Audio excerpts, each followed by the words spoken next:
حاضرین السلام علیکم۔ 10 روزہ ریسرچ میتھڈولوجی کی اس ورکشاپ میں ایک بار پھر آپ سب کا استقبال ہے۔ آج مہمان مقرر کے طور پر ہمارے ساتھ موجود ہیں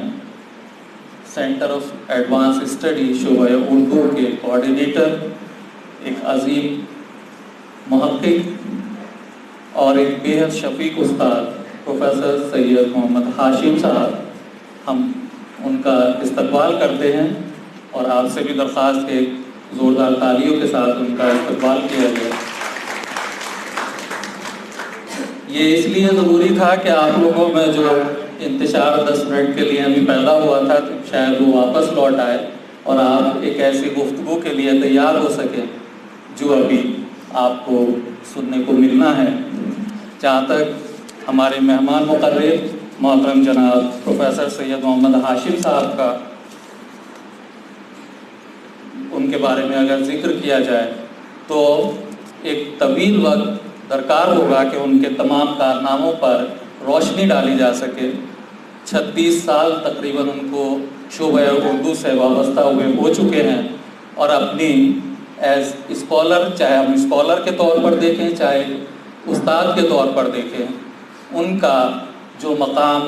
جو ہر دل عزیزی ہے وہ آپ سب کے ساتھ اور آپ سب کے چہروں سے بھی آیا ہے۔ جناب سید محمد ہاشم صاحب کا کمال یہ بھی ہے کہ انہوں نے شعبہ اردو سے وابستگی رکھی، لیکن اس کے ساتھ ساتھ عربی، فارسی، ترکی، ملیالم اور ہندی کے ساتھ ساتھ کئی زبانوں میں مہارت حاصل کی اور آج وہ تمام ان زبانوں پر یکساں طور پر عبور رکھتے ہیں۔ ان کے جو محبوب مضامین رہے ان میں اقبالیات اور غالبیات کے ساتھ ساتھ تحقیق اور تدوین اور تاریخ زبان اردو یا زبان ادب کی تاریخ کے معاملات ہوں، ان سب پر ان کی گہری نگاہ ہے۔ اور اس کا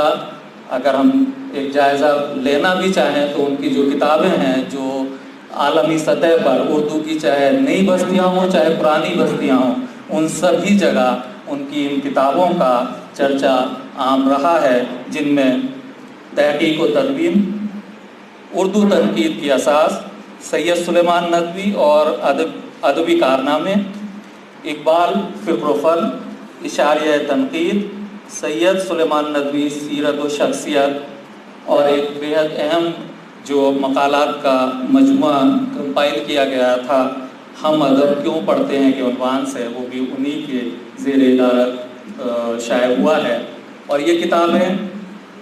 ہمیں یہ احساس کراتی ہیں کہ ان کی تنقیدی بصیرت بھی اتنی ہی عمدہ ہے جتنی کی تحقیقی اور تدوین کی صلاحیتیں ہیں۔ 60 سے زیادہ